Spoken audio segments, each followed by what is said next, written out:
thing that's great about the DST is the flexibility of it. The 1031's got pretty tight guardrails, right? And the DST, there's so many things you can do with it.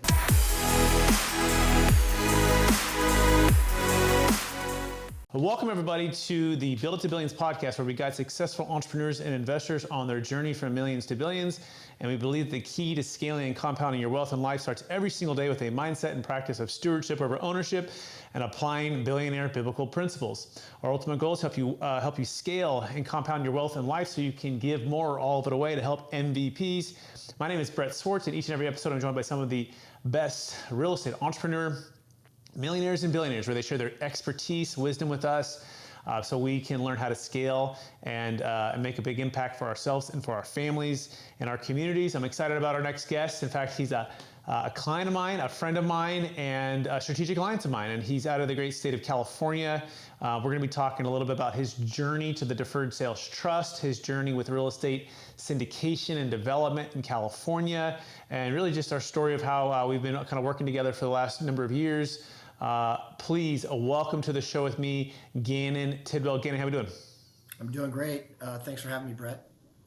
Absolutely. Nice to see you and spend some time with you as always. We're also streaming on capitalgainstaxsolutions podcast and YouTube channel as well for those that are listening, so appreciate everyone out there. Gannon, for our listeners, would you give us just a little bit more about your story and your current focus? Yeah, thanks, Brett. So I'm a real estate investor and developer, and been in the real estate investment space for the last 20 years. We tend to be a nimble, smaller operation that doesn't have a core focus, but is more of a generalist, and we invest across different asset classes in real estate. So we've done everything from residential luxury flips to ground up hotels and hospitality to mixed use multifamily. We've done it both independently, but a lot of times we'll partner into a domain. So we tend to partner with groups that have deep domain, and then we provide an additional value add. My client at the end of the day is my investor. I probably have today 50 active investors that have done multiple investments with me. They tend to be high net worth families who are looking to diversify out of the stock market, want exposure to the alternative asset space, specifically real estate. Mm-hmm. And so that's awesome, Gannon. And how did you get into that? By the way, like growing up, school and background, and California, how did you get going in real estate, and what do you best love about it? Yeah. So good question. My dad was in real estate. He was a commercial real estate broker, and then he became a commercial real estate lender. Was a partner in a mortgage firm, a residential commercial mortgage firm. And so I was exposed to that literally during college. I got my real estate license when I was a freshman in college at 18. And I went to work for his firm while I was in college. And then, when I graduated, I went to work for the firm. So I started on the mortgage banking side. So my background really is real estate finance. That's where I started. And then from that, started to take the money I was making in the mortgage business and start to do real estate investments, and then started doing syndications about 15 years ago, and started bringing my clients the opportunity to co-invest in the projects that we were doing. Mm-hmm. That's awesome. And I remember your projects are caught my eye because they're beautiful, and they're thoughtful, and just great, beautiful projects. I just remember because it's Postcards Properties is the name of the business, and maybe talk a little bit about that and how that goes. Yeah. So we like to develop properties that you'd see on a postcard, and it's kind of fun to have the name Postcard Properties, the old snail mail postcard in this new generation of social media and Instagram and everything online. But we all share the common thread, which is people like to see pretty pictures, and Postcard likes to develop pretty projects. So we have had a core focus on luxury residential for sale, but also have, like I said earlier, have have also some exposure to other asset classes because we like to make money on the luxury development, but then we want to deploy it long term in cash flowing assets. So it's kind of a dual strategy. And then we're also more recently in the last couple of years providing a lot of opportunities for our investors for access in both preferred equity and debt, which I know you have some experience with. So we like that area because you can get some nice risk-adjusted returns. We think it's very compelling. So I also most recently launched a hard money platform, and so we're doing hard money mostly focused on residential 1 to 4 units, both fix and flip and bridge loans for owner occupiers, and and that's also providing our investors to get really safe yield. Call it 9%, average loan to value 58%. Haven't had a loss in the portfolio dating back 15 years. So that's an area we're really excited about. Yeah, I love it. And I love that you have a unique background in real estate and finance, and then your dad doing it, and then equity and structuring. Like it's really like you're a real estate investment advisor and developer, and it's hard to find that type of kind of diverse background within the real estate world. California, right? I mean, it's a big challenge, right? I remember I met you the first time in the Bay Area in San Francisco. I think at your office, right? And we had a chance to spend some time together. I remember because I cold called you, Gannon, and it was like, okay, I want to get in front of Gannon. I love what postcard it looks like, what they're doing there. Like if anyone could understand maybe what we're doing, it's someone who has a sophisticated background like you. So do you remember when we first met, and then what were your thoughts when you first started hearing about this thing called a deferred sales trust? Yeah, so obviously loved your energy, and I appreciate anyone that's willing to cold call. Not always gonna say yes, but I don't know, something about your energy that I was willing to take the meeting, and we met. And one thing I pride myself on is always trying to stay current on themes that can benefit either me or my clients, which is the investor. And so I was one of the early adopters of buying real estate in your IRA or loaning in your IRA. So those are that I think that was over a decade ago. We started doing that. Always trying to learn different tax strategies. My dad used to say, it's not what you make, but it's what you keep. So, creative tax strategies is something I've always tried to stay in front of. Always surround myself with really good advisors so that I have good accountants and good attorneys. And then, the capital gains tax solution fit right into the whole, tax saving strategy, I'll never use the word tax avoidance, but I'll use the word tax deferral. And to me, that was really compelling. And so I wanted to learn more. And then, over the years, I've been able to introduce my clients to what you're doing, and a few people have taken advantage of it. But also, I've been able to employ it myself, and it's helped me on a couple different situations, which I'm sure we can get into on this podcast.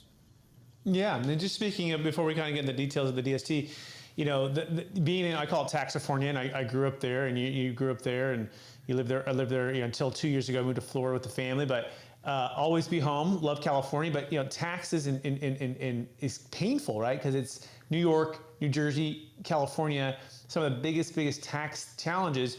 You're very familiar with the 1031 exchange, right? And you're very familiar with high-end, primary homes, high-end, rental, luxury properties. Just talk about the painful nature of the tax when you don't have a good plan, or the painful nature of the 1031 exchange would oftentimes just put people in a really tough position. Yeah. So, as a real estate investor, smart money wants to try to defer taxes as long as they can.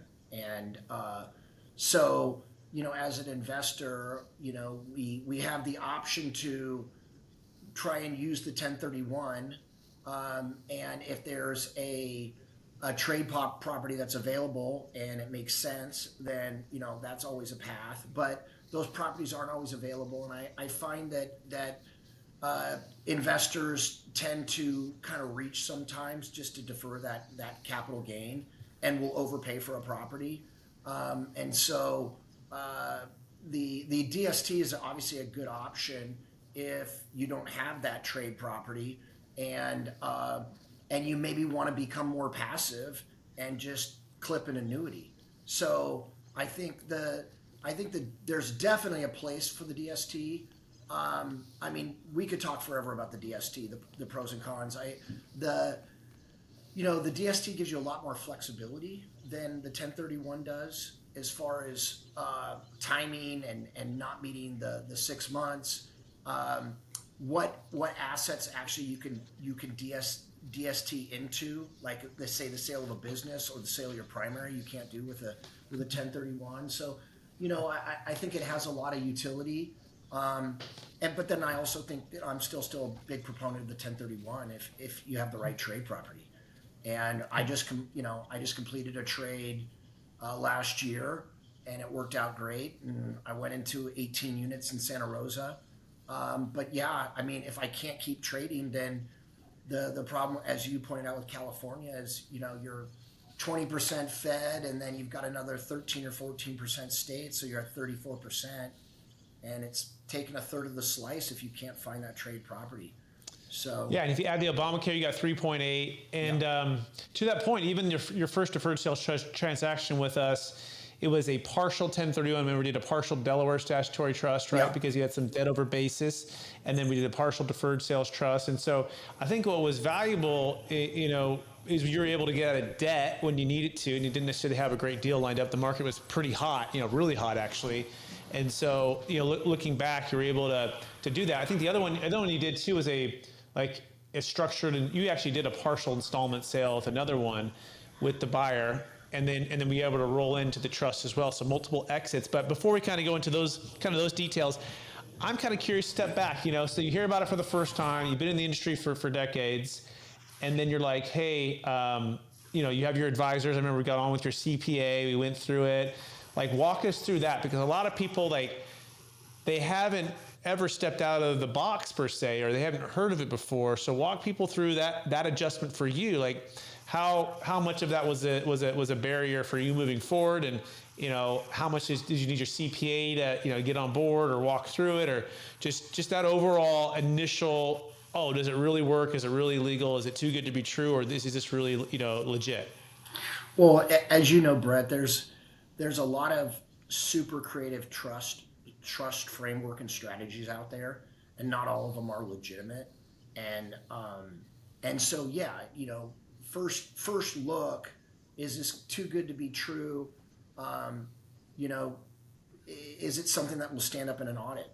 And sure, there's been an IRS audit, but has there been a California FTB audit, right? And these things are. The answer is yes. Yeah. Well, yeah, but I think when I did my first one, you guys hadn't had a California FTB audit yet, and as you know, they're the most aggressive entity out there. They're more aggressive than the IRS, and with Trump at work, I think audits are going to go down, right? At the federal level, but California is still, as you know, very aggressive, and so there's since been an audit, and it's been defended, and I kind of took a little bit of a leap of faith when we did our first one, because I want to say that was like 7 years ago.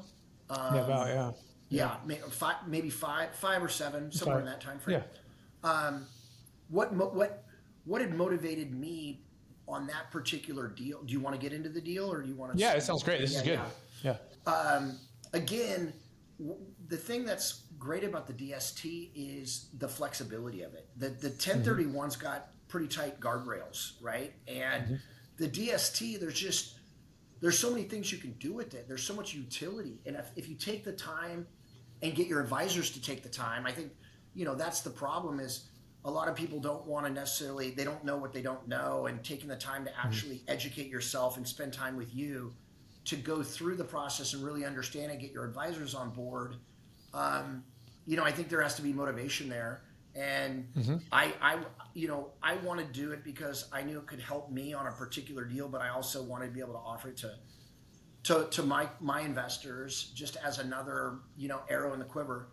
But what motivated me for my very first one was I had a distressed project in San Francisco that needed some help, and so I sold a property in Berkeley, and I rolled those funds into a DST, and then the DST ended up being a lender to my project.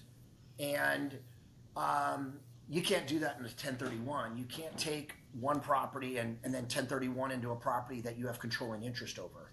You can 1031 into a property that you don't have a controlling interest over, but as you know, you can't be that controlling interest because it's I don't know, non arm's length, or it has something to do with IRS tax code. So by the DST loaning to that project, it bought us some time to create some stability in that project, and it was the utility was there, and it was what enabled us to stabilize the project. So that was super Yeah, and I helpful. think that one was unique because you had some partners in it, right? On that one, Gannon, yeah. And so I think that's how we were able to do that. It's typically the loaning aspect of it is typically it's the same kind of thing as a 1031 in that sense. Like you can't loan. So a little caveat there. That one you had partners, I believe, right? Yeah. And those partners, the trust was able to do basically a loan for the partners. Correct. And then Not to it me, wasn't but to the loaning. Partnership.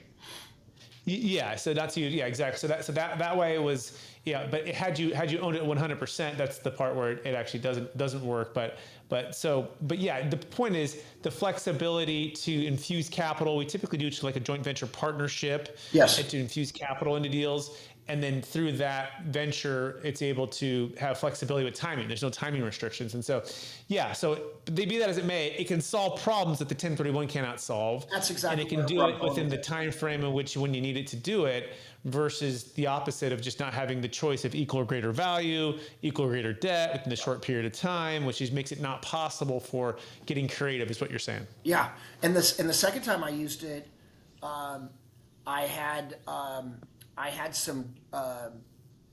So on the second time I used it, just to kind of refresh my own memory, I had some gains from a project that were significant, and I needed that cash.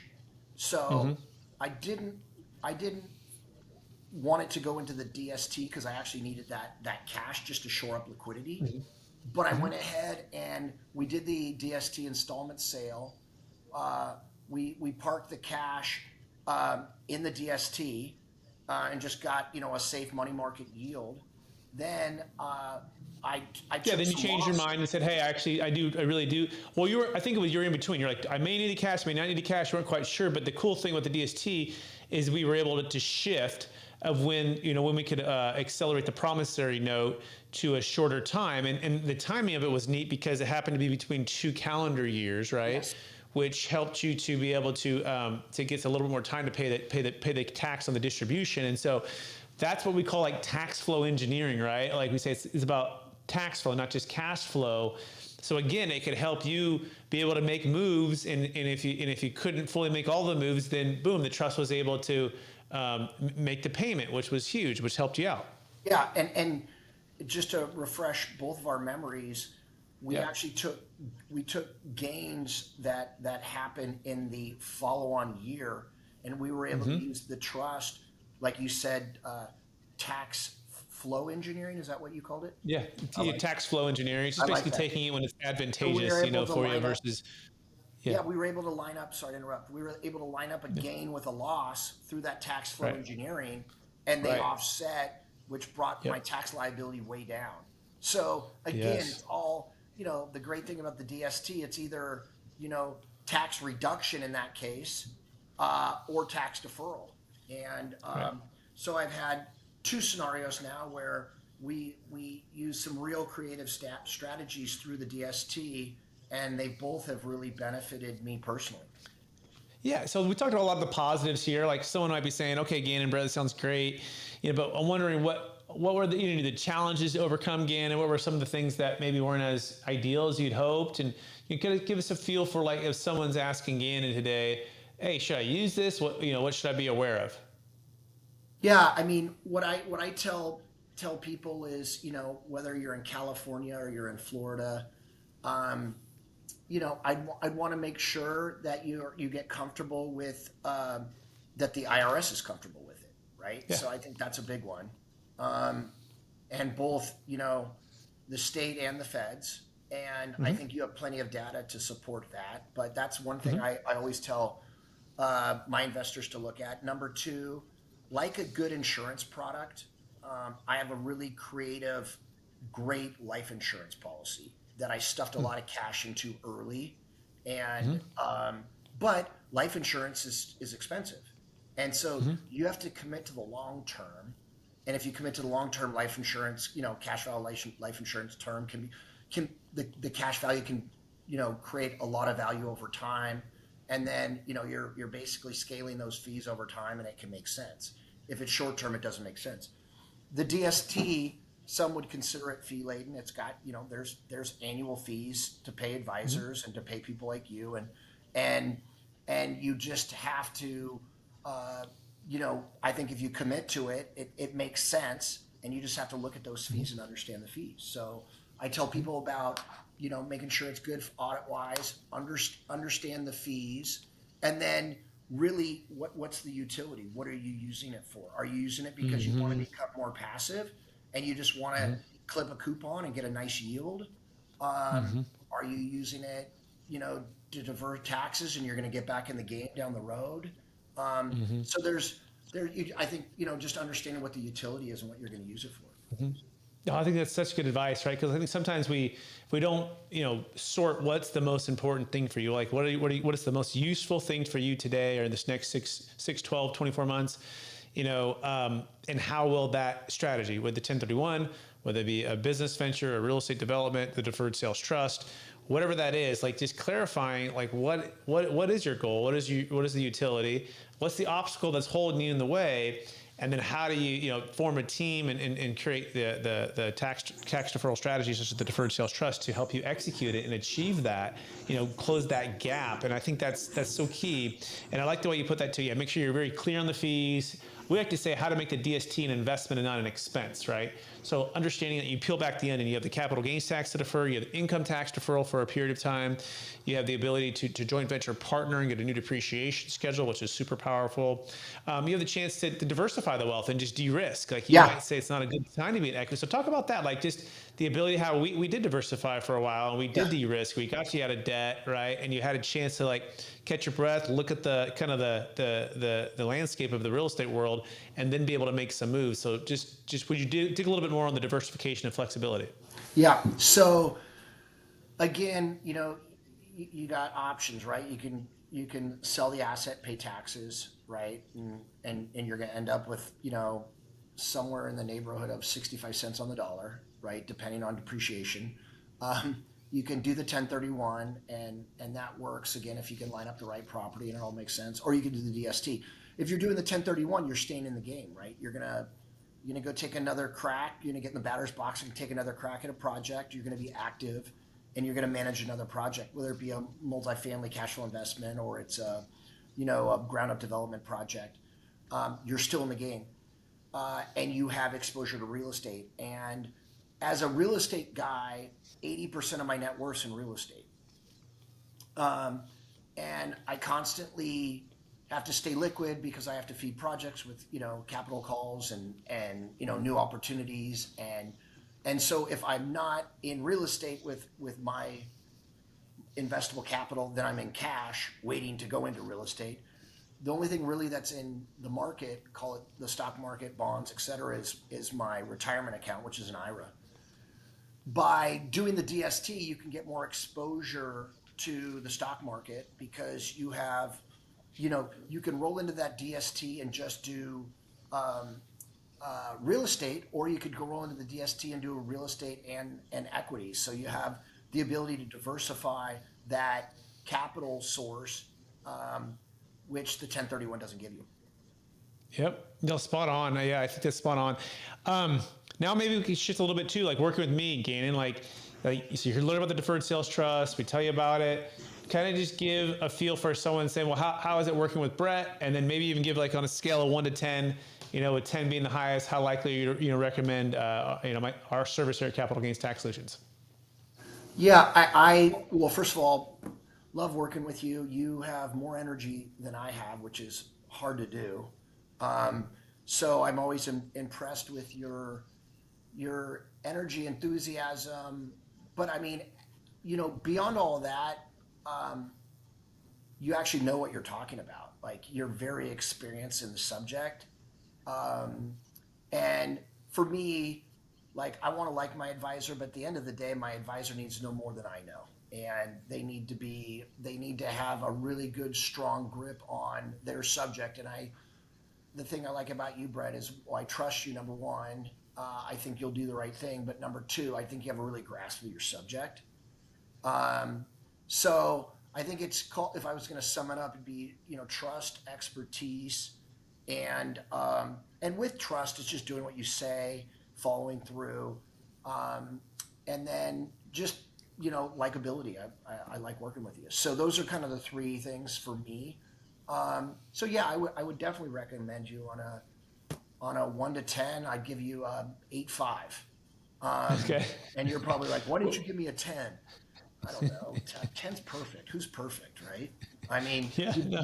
you bug me sometimes too, but I bug people too, so that's life. It's good. Yeah, no, I appreciate that, Gannon, and I've been grateful to be able to serve you and your family on these couple small couple deals and get to know you. And it's cool. We got to spend some time in San Francisco on a real estate conference and get to that dinner. So we got to be in person. Yeah.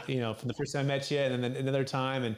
So it's great, and I always appreciate your pulse on the real estate market, especially in California, and especially with finance and equity and luxury and different things. And I have a great client there, and another great client like you in San Francisco, who runs an architectural firm, and he's it's like the go-tos for that world in that place, especially the Bay Area. Which by the way, how are things going? Like, what is your sense now with California? We just had the fires just about 30 days ago in Southern California, and you've got housing crisis continues to exasperate. Like, what is your sense? Interest rates are still relatively high compared to what they used to be, but what is your sense on just opportunity and investing in California? I think I need to go to work for you. I say that obviously with humor, but yeah, I mean it's been as a developer on the develop because I'm both an investor and a developer on the Mm-hmm. development side. The last 3 or 4 years have been very difficult. With rates doubling and costs still really high and not coming down. Trump's tariffs are not going to help our costs. Um, we were supposed to get rates to come down. We're in higher for longer. So development is going to continue to struggle. I still think there's good projects out there to be had, but it takes a lot. You got to turn a lot of rocks. And you know, 10 years ago I could take on 4 projects at a time. Now I'm lucky to take on one because only one makes sense. So Mm-hmm. that's why we've kind of diversified, and now I'm in the hard money on the hard money side of things. I'm Yeah. helping fix and flippers. I'm helping owner occupiers that just want to buy their next house but don't want to necessarily sell their house until they buy the new one. Um, Mm-hmm. I'm providing debt to those folks. I'm providing my investors with a really safe yield. So Mm-hmm. um, we've got that market. We're still doing some fix and flip stuff, um, Mm-hmm. albeit very carefully and very opportunistically. And then Mm-hmm. doing the cash flow properties. Yeah. And again, those are strategically done because those are harder to find also. So I Yeah. think whether it's California or New York or Florida, we share the commonality that we're in a higher for longer interest rate environment and costs are Mm-hmm. high. So you really Mm-hmm. have to to make money in what I do. It's pockets and it's having good product Mm-hmm. and yeah, and just having a little bit of diversification, which is what we have. Yeah. That's So great. I want to touch on coaching football, right? And your background in football, and I played football in high school. I think you played high school and college, And so tell us a little bit about your football, background, and I bet you some of the listeners will connect with that. So I think you were a wideout, right? You were a receiver? Yeah. Strong safety and wide receiver, kind of both, but mostly strong safety, free safety. Yeah. Okay, so I was a strong safety. And just to, I probably outweigh you by 30, 40 pounds. Yeah. So I was a big safety that liked to hit. I was very physical. I played college football at Cal Poly San Luis Obispo.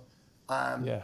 And then just took my passion for working with kids and the love of the sport and started coaching high school football when my son was a freshman at Tam High here in Mill Valley.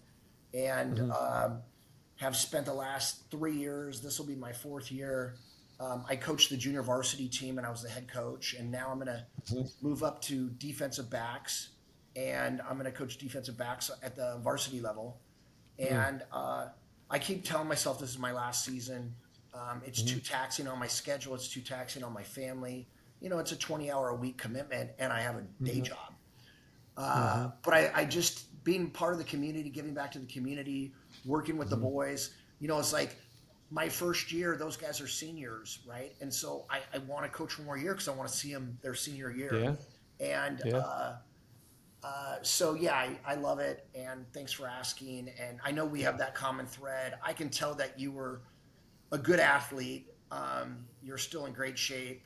I'm sure you were scrappy, and I'm sure I'm glad I didn't have to go against you.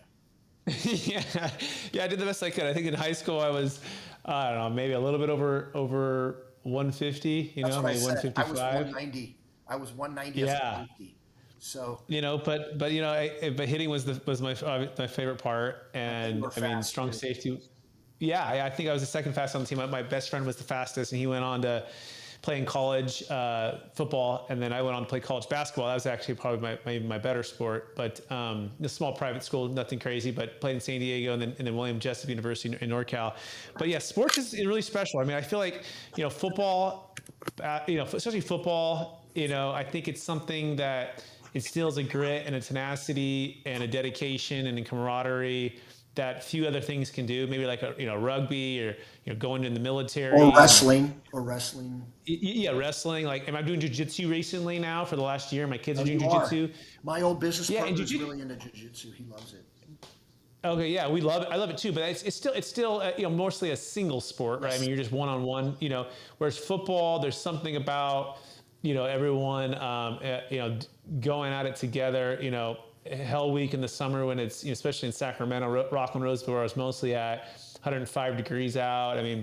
You just can't replace that in the Friday night lights, all of that. It's just really special. So I appreciate you giving back to the community and you being a coach. My coaches in basketball and football, I think the most impactful people in my life. My youth pastor, too, right? Those three. It's like those. Especially the guys, if they don't have the parents or as involved, or the divorced families, and the dad's not there around, like that's a big thing. Like growing up, like I didn't have, my parents were divorced, so I was with my mom most of the time, and so my dad would come to the games, but it's just different when you don't have them every day with you. So I think that's just huge what you're doing, and I applaud you for giving back, given that you're so you're an entrepreneur, you're busy and such, but to be able to do that, way to go, Gannon. Yeah, thanks, Brett. Yeah. So that being said, are you ready for the lightning round? Sure. All right. Knowing what you know now, if you could go back to your 20-year-old self, what's the one golden nugget and make sure you tell yourself to do?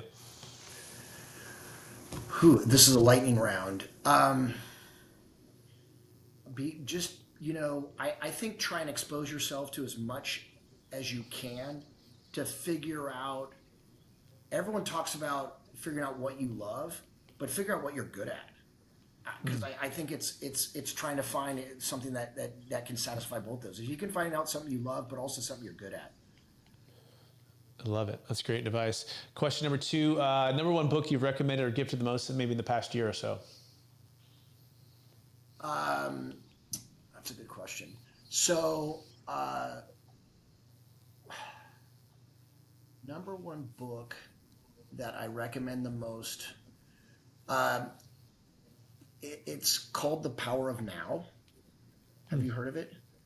Eckhart Tolle, and it's really almost like Buddhist.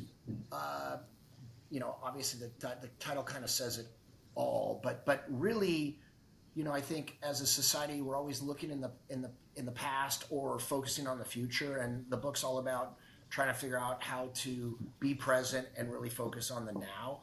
And it's been something I've struggled with, and more recently I'm getting better at it. I'm starting to meditate now. I'm really trying to be grateful for today and now. And oh crap, I got to do a podcast with Brett. It's going to take an hour of my time. But it's something that I'm glad that I took the time out to do it. And yeah, I think it's gonna be great for both of us. So. Awesome. I appreciate that. Yeah. Thank you for taking the time, and thank you for the book recommendation. I'll check it out. Question number 3, and we'll be done just a couple more, which is, what are you most curious about? Like anything like you're like, man, I'm really just curious about what's that or something. What am I most curious about?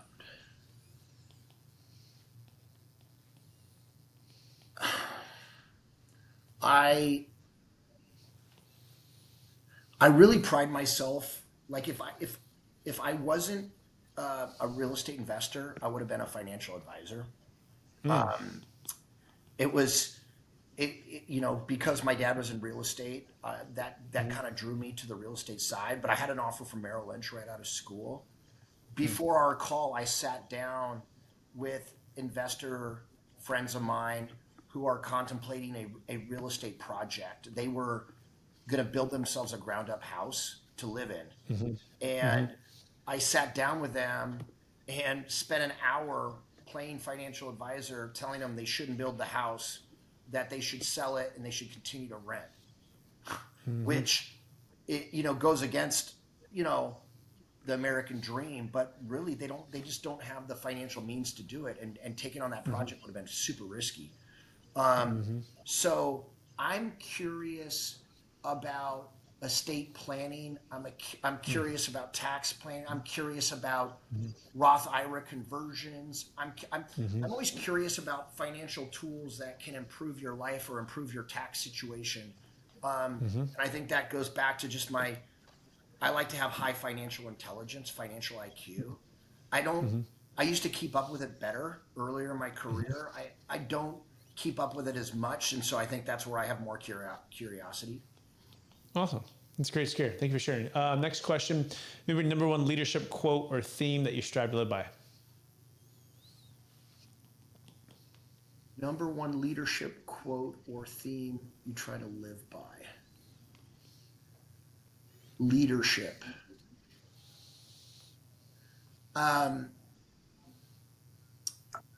So I think that I've got my dog in the background. I'm surprised he's behaved this well. He usually is barking by now. I'm not going to use a quote, but I'm going to use more of a theme. And it kind of talks about create an environment where people have a say. They're heard. Create an environment where people are heard, and they'll feel empowered. And whether you use their recommendations or not, as long as they feel heard, I think that's super powerful. And it's something that even a guy like Donald Trump, who people either love him or hate him, and he's obviously super opinionated, I think he does surround himself with smart people, and he actually does listen to them, even though it doesn't seem like he does. And so I just think creating that culture where it's collaborative, and people test each other. I think that's really good for an organization and really good for culture. I love that. And the last question, Gannon, and we'll wrap it up, is really this. It's like it's really the theme, the thesis of the Build It to Billions podcast, and even Capital Gains Tax Solutions, which is practicing being stewards over ownership, right? So this idea of being a steward with the gifts and the talents and the time that we have on this side of Earth. So what's the best way that you're practicing that? Obviously coaching and giving back, right? Like what comes to mind when you're thinking stewardship over ownership? So elaborate on that. Elaborate on that for me. Yeah. So the way I look at stewardship, it's a mindset I'm practicing as well. It's like everything I have has been given to me. I believe, by God. Like He's given me, time, talent, treasure, and it's for a period of time while on this side of Earth, right? To steward it rather than just own it, right? Ownership in general, if taken to the wrong extent, can lead to like, oh, I've accomplished it. For it's more focused inwardly, right? It's more focused like, How are you playing it external forward? number.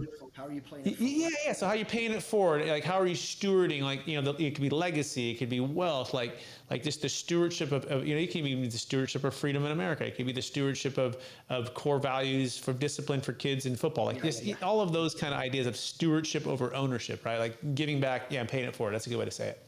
Yeah, yeah, and obviously the coaching, I have a beautiful platform where I have 50 kids that come from affluent families, most of them, not all of them.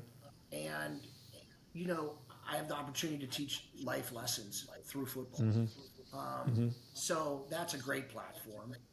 My own kids, we were in a budget meeting this morning, my wife and I, and one of the struggles is a lot of the families in my community, their kids kind of have a credit card or have access to money, and there's not really a budget or an allowance. I grew up with an allowance, right? And if you had money, you got to use that money. If you needed more, go get a job, right? And so teaching my kids financial intelligence, teaching them how to be on a budget, getting my wife on board to be aligned with me on teaching my kids a budget and how to live on a budget. That's something that we're practicing, albeit we're still learning. And then exposing my kids to some charitable organizations.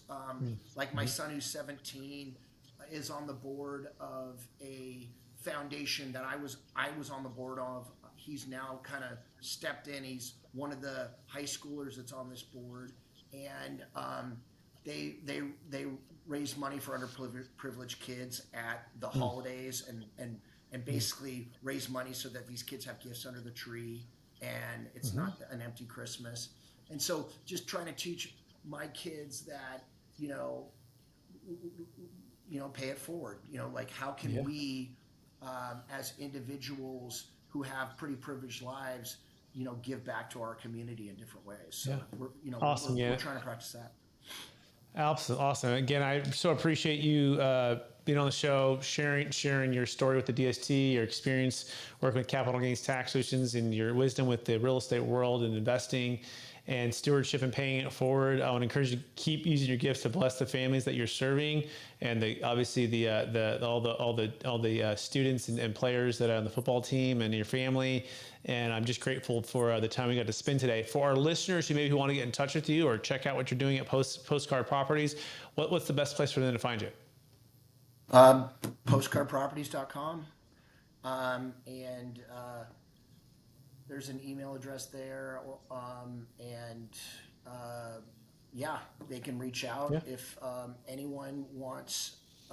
We kind of have a menu of offerings as stuff come up and they want to get on our interest list. They can get on our interest list just by sending an email, and then we expose them to opportunities as they come up. And Sweet. I kind of look at it as like a menu. If it kind of fits your needs and the timing's right, then let's talk. And then if not, then we'll look at the next one. So sure, that would be a great way for them to get in touch with me. And Brett, I appreciate you and our relationship, and really impressed with what you're doing and all the people you're helping. And you've helped me, and this has been great. Awesome. Thanks, Gannon. I also want to thank all of our listeners for listening to another episode of the Build to Billions podcast, also streaming on Capital Gains Tax Solutions podcast and YouTube channels. Again, we're on this journey with you from scaling from millions to billions. And a great way that we're using and helping our clients to do this is by building capital gains tax exit plans using the deferred sales trust for their exits of Bitcoin, businesses, real estate, stock, primary homes, any asset of any kind. Just needs to be at least $1 million net proceeds. $1 million gain is typical one that makes a lot of sense. So make sure if you are interested and you have a sale coming up or you know someone who does, let them know. Go to capitalgainstaxsolutions.com. That's capitalgainstaxsolutions.com. You can also check out the book, Building a Capital Gains Tax Exit Plan, to get started today. Appreciate everyone listening out there watching. We'll talk to you all real soon. Bye now.